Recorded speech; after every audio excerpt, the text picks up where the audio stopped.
Last weekend, at the encouragement of a couple of my subscribers and other people local to the process, I drove 7 hours from Arizona to southwest New Mexico, and I spent time in both Deming, which is about 30-40 miles from the border, and Columbus, which is just 3 miles from the border, and then along the border talking to people, including a deputy sheriff, some processors, some people that are helped, some volunteers, to some local officials, and to, as well, a local rancher whose family has been there for more than 100 years and whose ranch and neighboring ranch owned by a family member encompasses 15 miles of this border. And I'm going to show you what this border looks like and both the good parts about it and the endemic problems that are there and that one can plainly see from looking at these videos. So please bear with me. What I'm going to do, I think, is give you the raw data first, which is the conversation that I had with the local rancher named Russ Johnson. And then I am going to do a separate video in which I talk about both the contents of this video as well as the endemic problems with immigration itself, with the asylum seeker process, with how that is working, and also with the border and the border wall and the border coverage and the Border Patrol and the Department of Homeland Security, and how asylum seekers are currently being processed, as well as all of the people that are not being caught or processed. So please enjoy this. I think you will find this very edifying, very interesting conversation that I had with Russ Johnson. Bear with us. There is a little wind from time to time.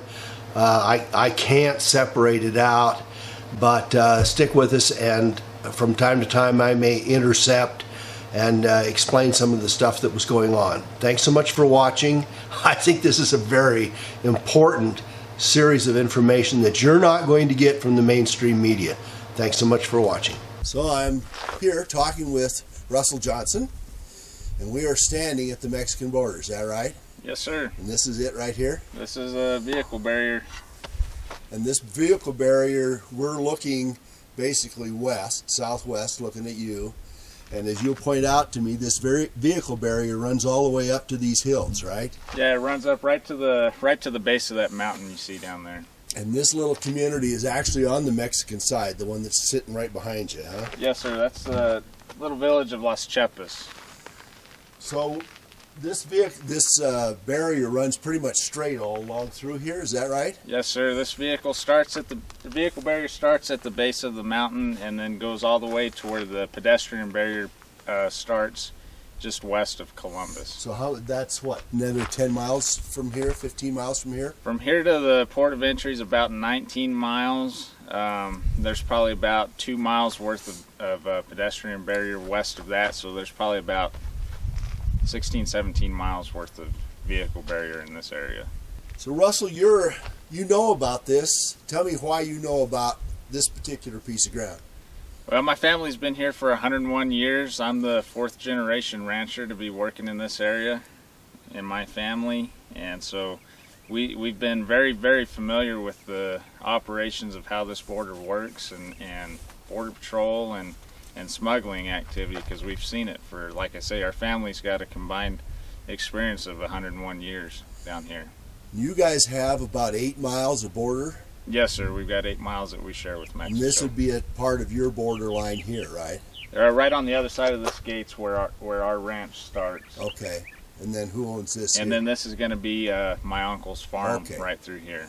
So, and your uncle has more than between you have more than the 8 miles then, huh? Yes, sir. So how many miles does he have, do you know? I think he's got another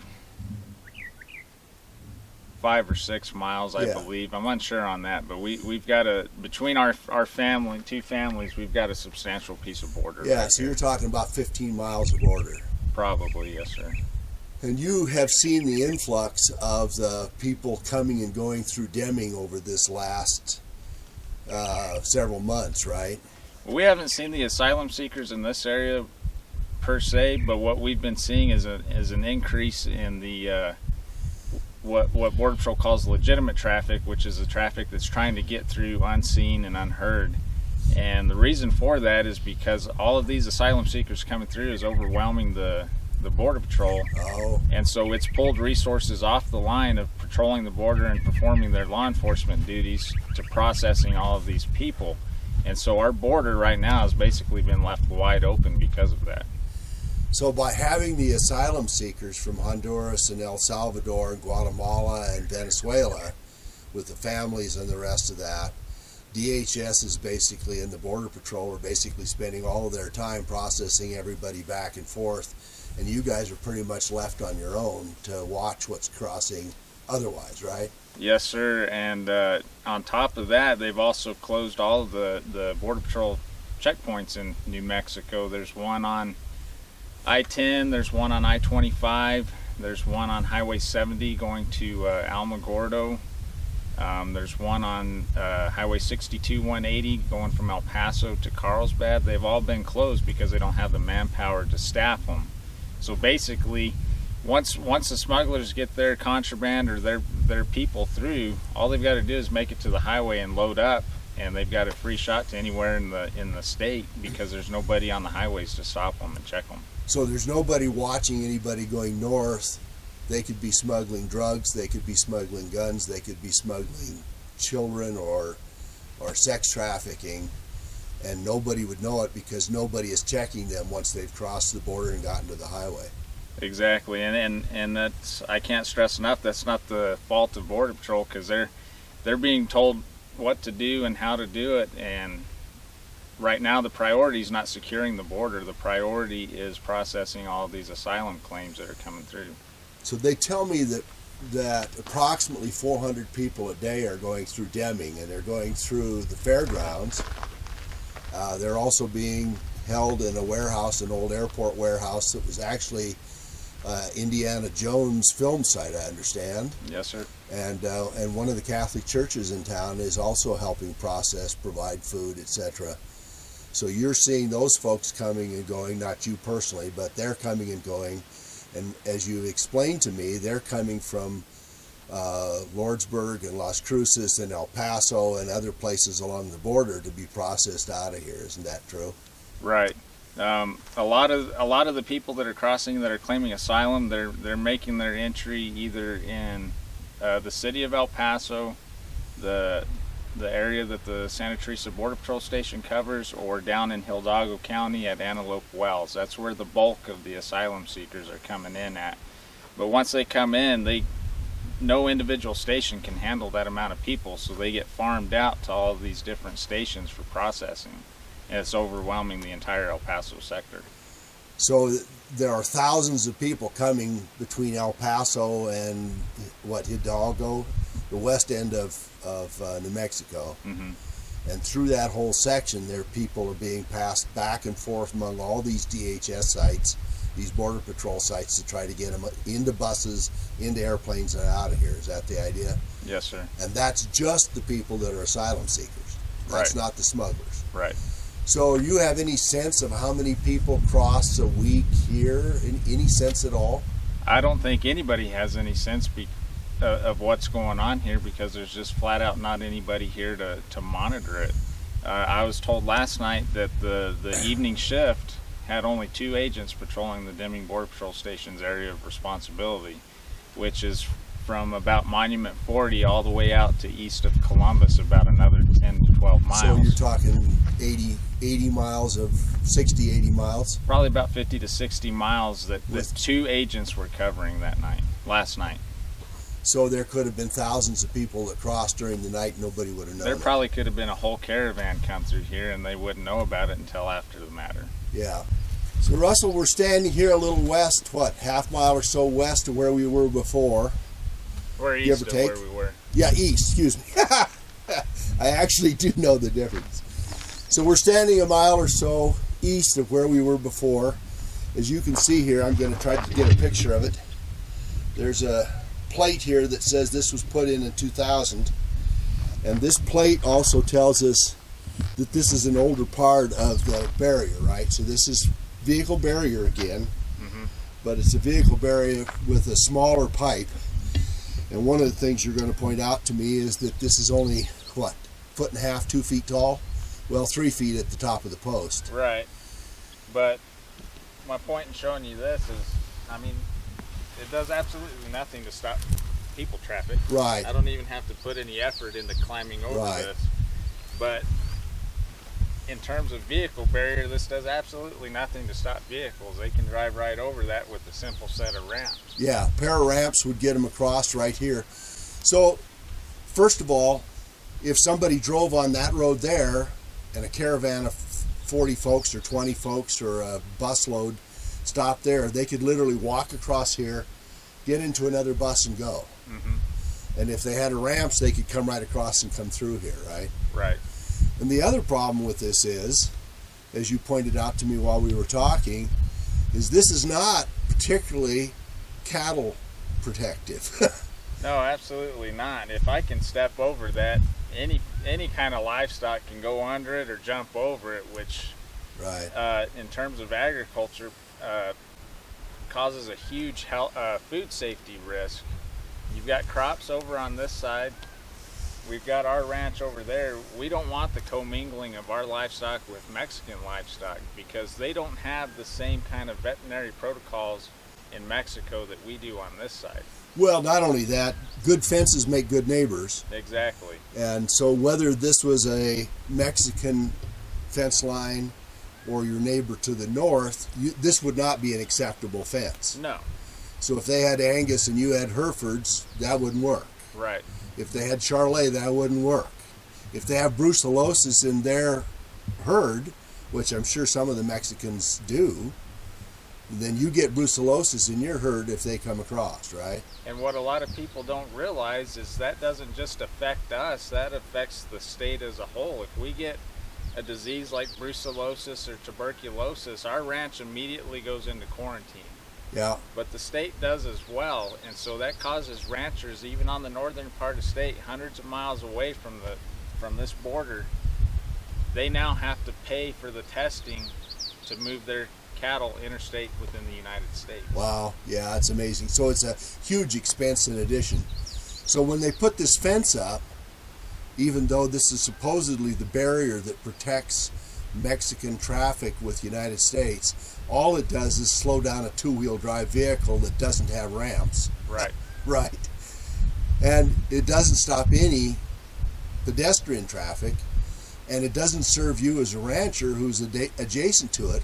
I mean, they could have made these 2 feet taller and put some wires on them, Right. and at least it would have worked as a fence. And we'll see as we go up here areas where they put in a different style barrier than this, and then they actually built a barbed wire fence up against it to make it livestock proof. Oh, did they? Mm-hmm. Now, did they do that, or did you do that?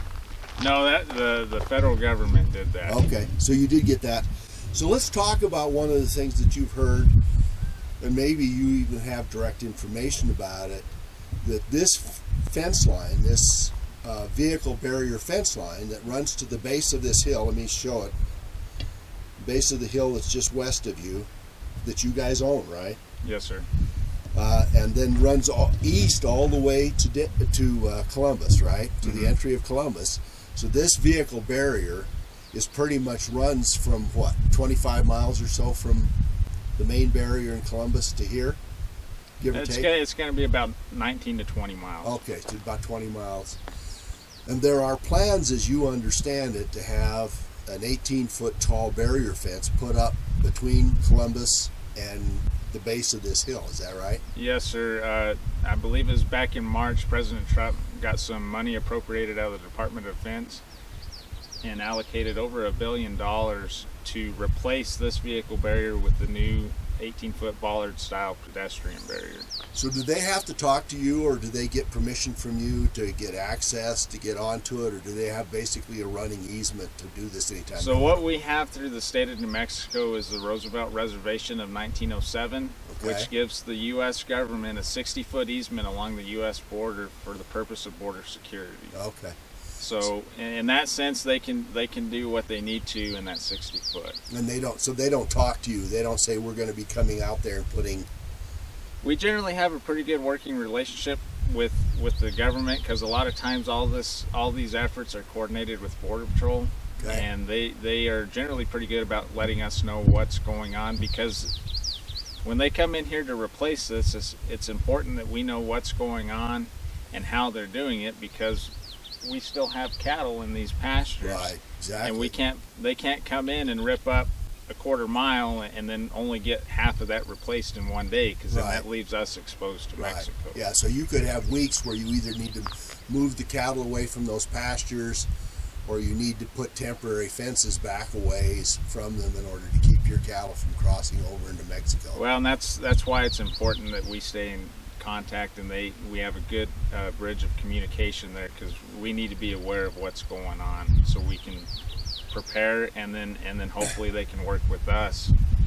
So you basically don't have any complaints about the Border Patrol folks that you work with, or the local Border Patrol? No, sir. They've been great. Yes, sir. But you haven't exactly gotten the kind of federal support that would fix this and make this a working barrier, right? Not when we're talking about this barrier here, no, sir. And in any case, and we'll go see where there is just the fence, the barbed wire, we're going to get a chance to see how easy it is to cross, even if they put all of this in. Is that fair to say? Yes, sir.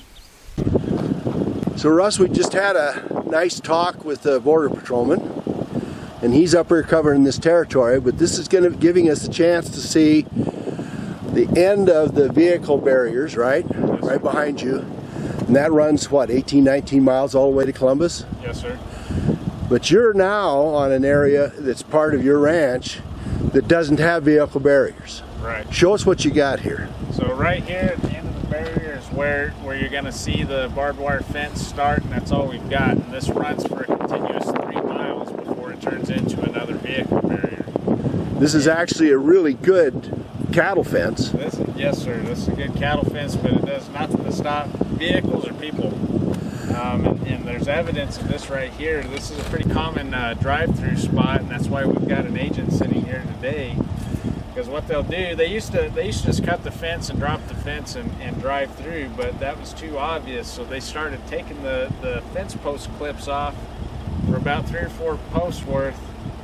A couple guys would stand on it and then drive through the fence. Guys would step off of it, and the fence would pop up, and it was less obvious that there was a crossing.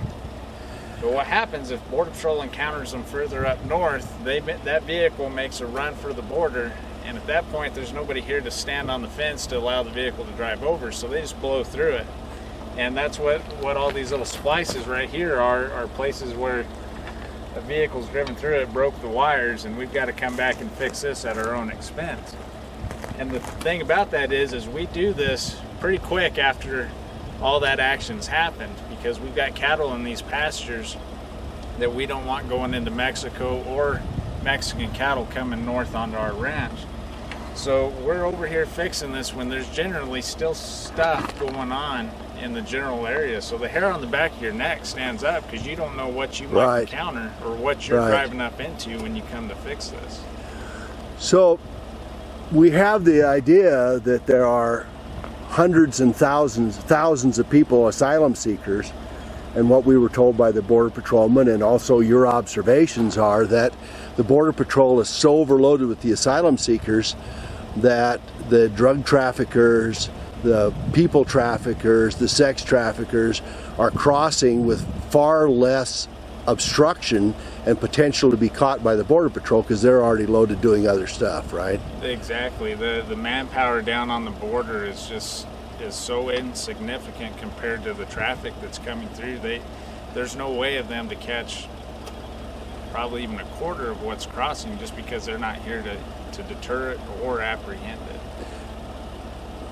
One of the comments that the Border Patrolman made was that they may be only catching as little as 1/8 of it coming across the border, across here, that are not asylum seekers, which is pretty amazing, which means that almost everybody that crosses here gets through and makes their trip into the United States without getting caught. And, right. and the odds are in their favor, because not only is there not enough agents down here to try to catch them or to detect them, But once they get up to the highway, all the checkpoints are closed as well. And Right. so they've got unimpeded access into the United States.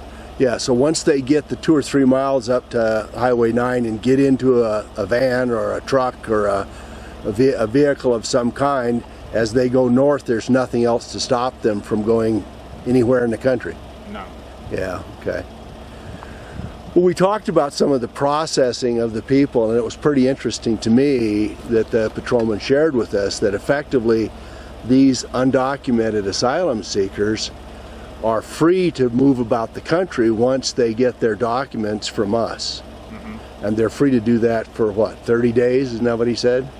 That's the way I understood it. They've got 30 days before they've got to check in, and chances are the court systems are still backed up, and so their asylum hearing can't be heard at that time, and so they've got their walking papers to continue residing in the United States legally.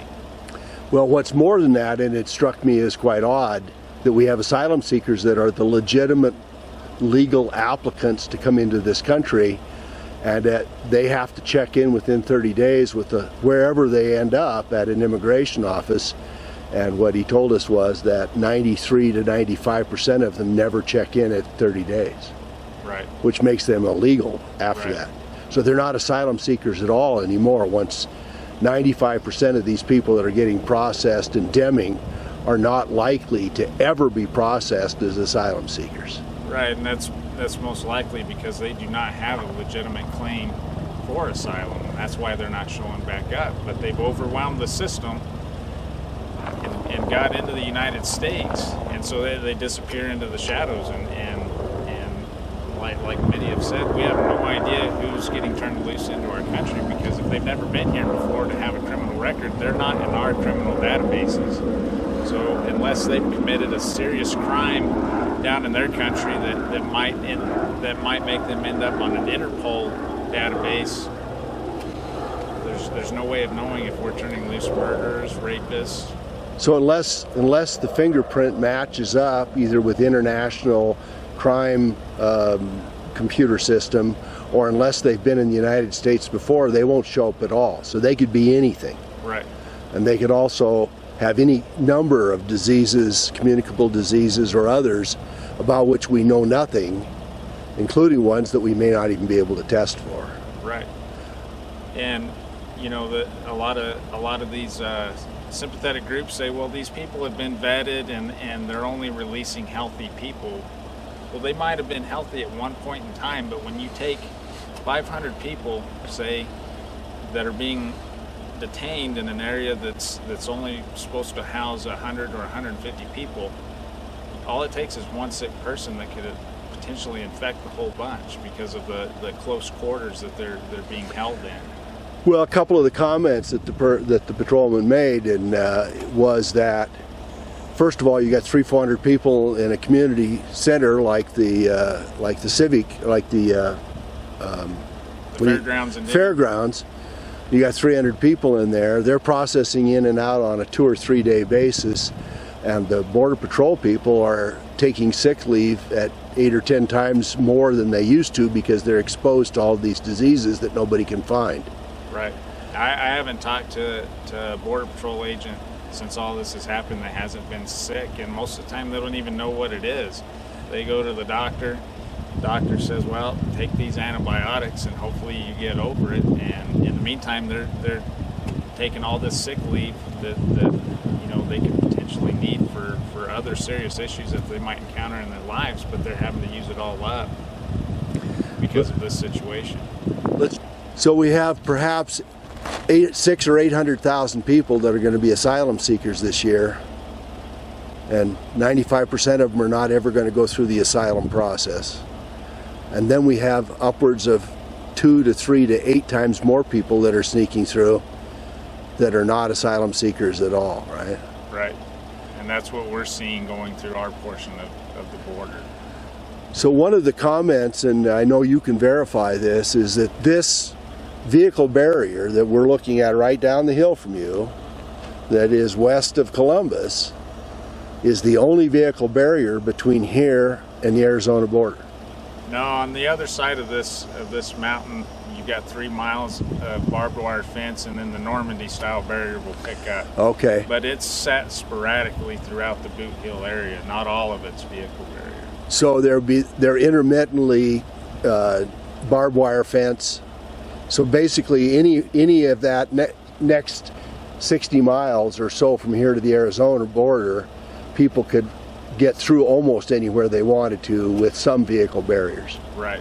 The vehicle barriers, they've been proven to be ineffective, and then this barbed wire fence is obviously ineffective for vehicle control. But to my understanding, the government put the vehicle barrier in strategic places where they thought vehicles would cross. Right. And where they left it open, they didn't think vehicles would ever cross. Well, this right here is evidence that they stopped the fence and they said, well, we're just going to drive around it. That's why so it needs to be a continuous barrier for the whole dare. Yeah, well, obviously any first grader that came to this little community right behind you that wanted to get into the United States could figure out pretty quickly that they could drive their car here but not there. Right. And there's only a half-mile difference between the two. So all they have to do is drive around and get here and get out. Right. Now you've done something to fix that, because as we can see down below there's actually a gate down below, and that's your gate, right? Right. And that gate actually has a large lock and a steel gate on it, right? Right. But until you had that, what did you have? Well, that steel gate's been there for many years now, but it used to remain unlocked because it was never an issue. But right. Until recently, we've had to keep that gate locked because of these vehicle drive-throughs. And if that gate gets left open, that exposes our cattle to the farm, which has a vehicle barrier against it that is not livestock-proof, which allows our cattle to commingle with Mexican cattle if they were to get in there. So you find yourself having to go over into Mexico to get your own cows?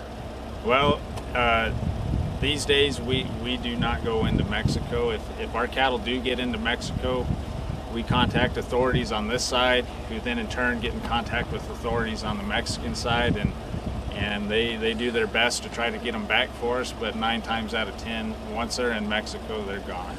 So if you lose 50 cows that cross over into Mexico, you're basically out 50 cows. Right. So who pays you for those cows? We don't get paid for them.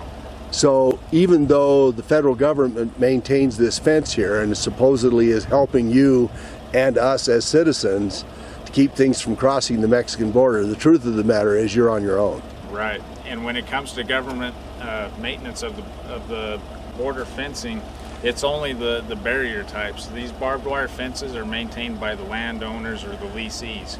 Because like our land is made up of a combination of private, state trust land, and right. BLM.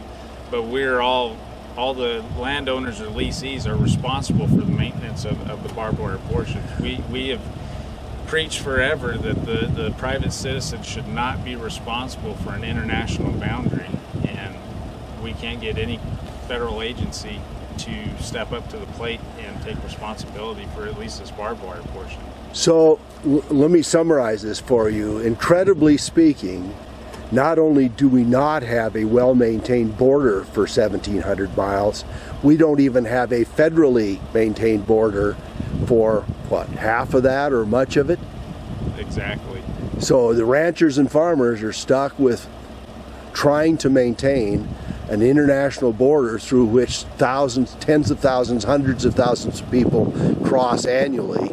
And you guys are responsible not only as citizens to have them crossing the border and helping to pay for it, but you get to pay for the fencing too. Exactly, and it's very disturbing because we're an active working cattle ranch, and so we maintain this fence. Right. But there's some people that might say, you know what, I'm so sick of trying to take care of that fence, I'm just going to abandon that pasture, Right. or whatever. And so that fence will, if over time nobody's maintaining it, it'll be on the ground. So it basically becomes no man's land. Exactly. And there's no fence there at all. Right. So the federal government says, well, we got to protect these people, and we're patrolling it, and we watch these guys. We've seen 3 helicopters now coming over us. We've seen 2 patrol trucks, right? Mm-hmm. But the fencing is your problem. Right. and the barrier is your problem, and repairing it is your problem. Right. And 80 or 90% of the people are getting through anyway. All right, Russ, well, this is another section of your ranch. Yes, sir. Tell me where we are. So we're probably about, probably about a mile or so from where we last stopped, and this is right here on the border again. This is the international boundary. And this fence right here was built in the early 1970s by my grandfather to replace the old original barbed wire fence that was here that was falling down on the ground. But like I was pointing out to you a minute ago, there's not even any signage here that says, stop, this is the international boundary, don't go any further. You'll be, crossing the border illegally. And to somebody who was maybe hiking through here or hunting could potentially end up in Mexico and not even realize it. So this set of little skinny poles is our international boundary. Yep. And as you've said, for miles along here, one might go along for miles and not even know that this is the boundary of Mexico and the United States. Right. And of course, it's not being patrolled particularly either, is it? Especially right now with the manpower being strained. We got a rain last Sunday, and my dad was back here and said that there'd been one vehicle tracked through here, and that was almost spanning a week. So this portion of the border hadn't been looked at for a week. About a week. So this 80 or 90% of the guys that are getting away can get away through places like this that are open sections all the way through parts of Texas, New Mexico, Arizona, and California that look just like this. Right. This is Grandpa's fence protecting us in the United States from an invasion of people crossing the border. That's it. It's pretty good, isn't it? Huh? Oh, yeah. So tell me what it would take to get over here on the road that we're on if you wanted to cross through this fence. Tell me what that would take. No, it takes no effort at all, and in fact, just up the road here, we passed a spot where they've been using an area that they've been using to cross, and all they've got to do is untie that fence, lay it down, and drive through. And the spot that they're using back over here is an isolated spot where the cameras can't see them crossing, and if there's not an agent happening to be in the area, they're not going to see them until it's too late. Right. So, it's very easy, and this is an excellent all-weather road put in by the government, which we're fortunate to have, but both sides get to use it. Right, right. So, theoretically, now this road would be accessible to people that are on Highway 9. They could get onto this road? Very quickly, yes, sir. So, in effect, if I were trying to smuggle people across from here, I could either do it by laying this fence over, running my van up onto here and taking off, or I could simply drive up to here, have them hit into the van or the bus or the truck, and they would drive right onto Highway 9 and out of here. Yes, sir. And that happens all the time. It happens quite frequently. Time now, because we've seen this coming. We've lived here too long and know how this border works and what's going to come, but we've been saying forever, this is not strictly a border problem. This is going to find its way into other parts of the country. Right. And like that agent had said earlier, these people are going to Boston, they're going to Chicago, they're going to Atlanta, Miami. This is going to spread like wildfire. Yeah. So we could perhaps at some point have an epidemic on our hands that would have spread all over the country without even knowing it. Right. And done it through this asylum process. Mm-hmm. Yeah. Well, Russ, what I see that you have, and I'm going to put a pitch in for you, okay? Oh. Let's take a look at the front of your truck. I don't know how close I can get to it, but just to point out, on the front of this truck, this gentleman, this heroic New Mexico rancher says, New Mexico beef is great. So I'm kind of biased, but I'm going to say that we've got the best beef in the United States. So. Good for you. All right, well, we'll put a little pitch in for New Mexico beef. Appreciate it. All right. So, Russ, here's another section of fence. Tell me about this kind of fence, what you call it. So this is a Normandy-style vehicle barrier, and this starts about a quarter of a mile to our east here and then runs on almost to the edge of the boot hill where it turns back south.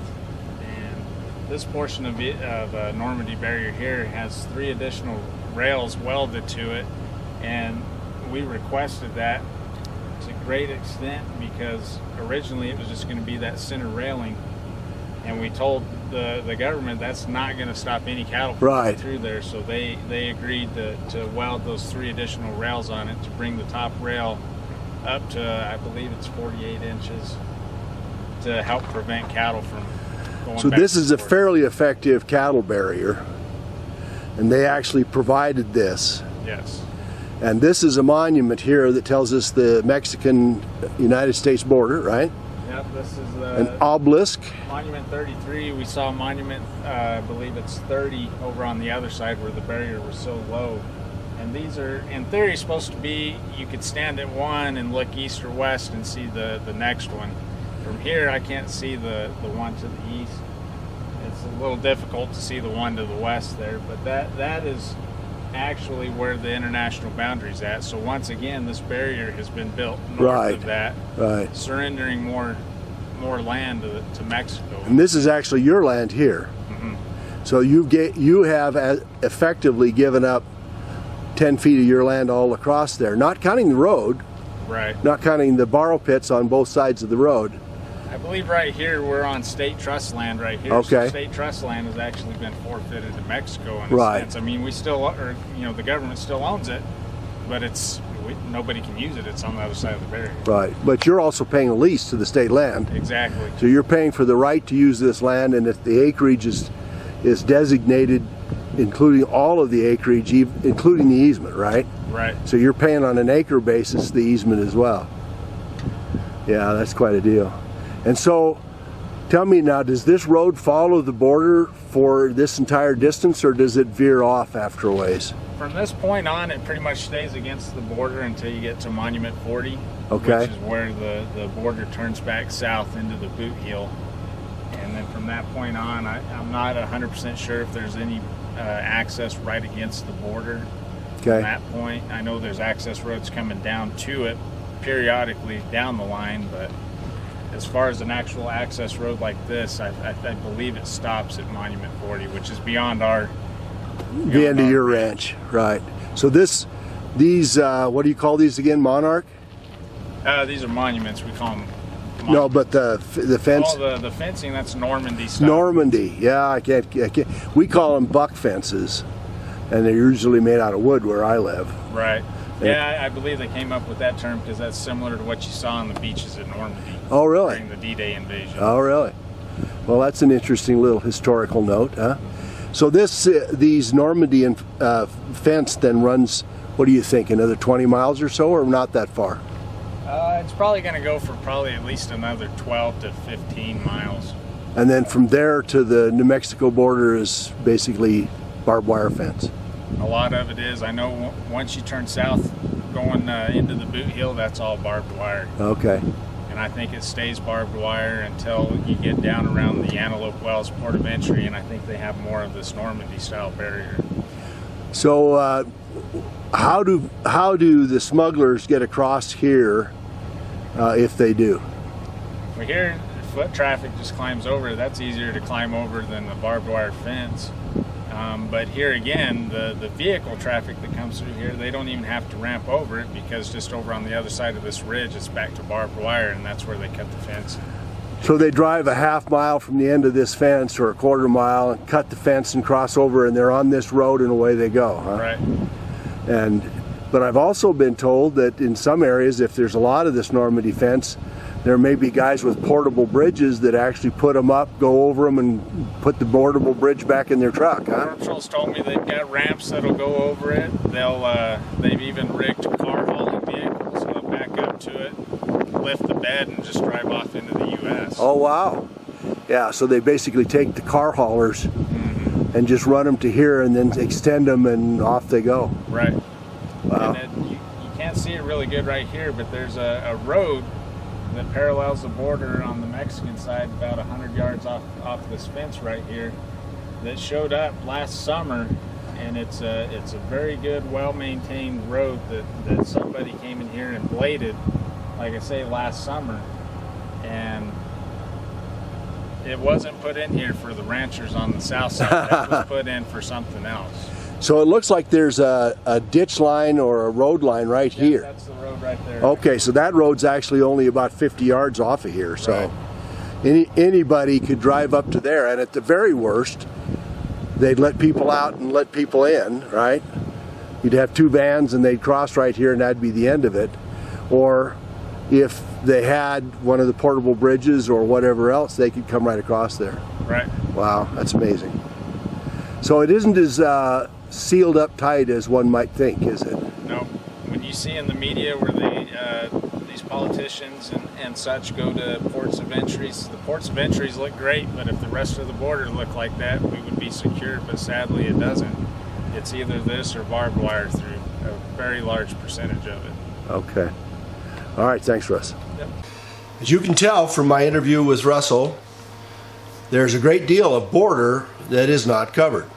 And even with the $1 billion that or more that has been set out for repair or extension or building the fence, as Russ pointed out early on, the vehicle barrier may be replaced for 15 or 18 miles, but 40 feet from the end of the vehicle barrier, one could cross a barbed wire fence and get around the vehicle barrier and get onto the road and get onto the highway and be gone.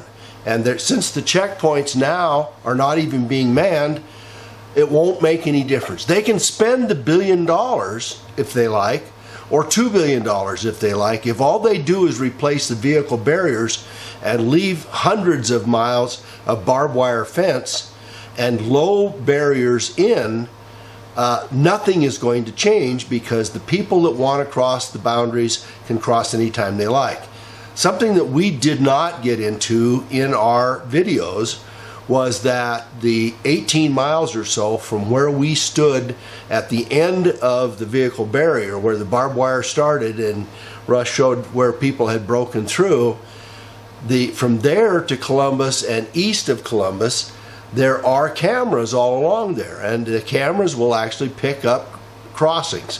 Now, they don't always catch them because they don't always have manpower. The Border Patrol, even though they may be monitoring those cameras, don't have manpower to go catch the people that are crossing the border.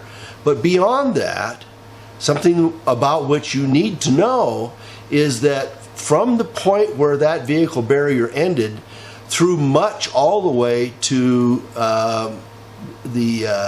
what is it called, Spring Hills, I can't remember exactly what it is, Antelope Springs, from there to there are no cameras. And in the daytime, we saw helicopters and a couple of Border Patrolmen covering the area. But there are maybe 2 or 3 Border Patrol pickups that are covering during the daytime, and they cover 50 or 60 miles. And the helicopters that come out of Deming don't work at night at all. And the coyotes that are working with the National Guard are no longer effective. Why is that? Well, it is because when the coyotes find someone and they give the GPS, that is the National Guard for New Mexico or the reserves, if they volunteer to cover the border, it was quite effective before this asylum seeker thing blew up, because they could give GPS location and the Border Patrol would go pick the people up. So all the coyotes served as were observers. Well, now there's nobody to go pick the people up if the coyotes point them out. So the coyotes have basically quit. Now we have 50 miles of border almost not being covered, and all of the roads north from the border no longer manned by checkpoint stations, because everything is being overloaded by the asylum seekers. And what is more than that, and I know that it's in there and you can pay attention to it, but the asylum seekers, as was pointed out to us by the Border Patrol, the asylum seekers they get a document that allows them for 30 days to go anywhere in the United States. And not only that, they have the right to work even during that 30 days. They can go for work. They effectively have a work visa and a complete travel visa throughout the United States. If they check in by the end of the 30 days, before the 30 days has expired, their asylum seeking status is maintained. And that asylum seeking status then is good until there's a hearing a year and a half down, maybe more than that. But if they fail to respond before the end of the 30 days, the status as an asylum seeker terminates. And then they become an illegal alien.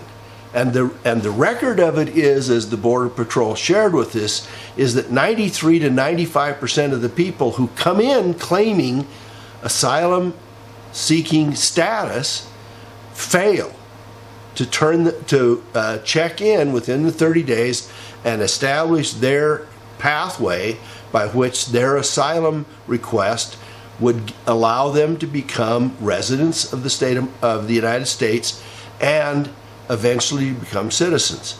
93 to 95% of them. So when someone says to you, we need to help these people out because they are legitimate asylum seekers, there is terror, there are other things going on in their communities, the first thing you need to know is that virtually 1,000 of them will give the same story, and they all have the story down pat.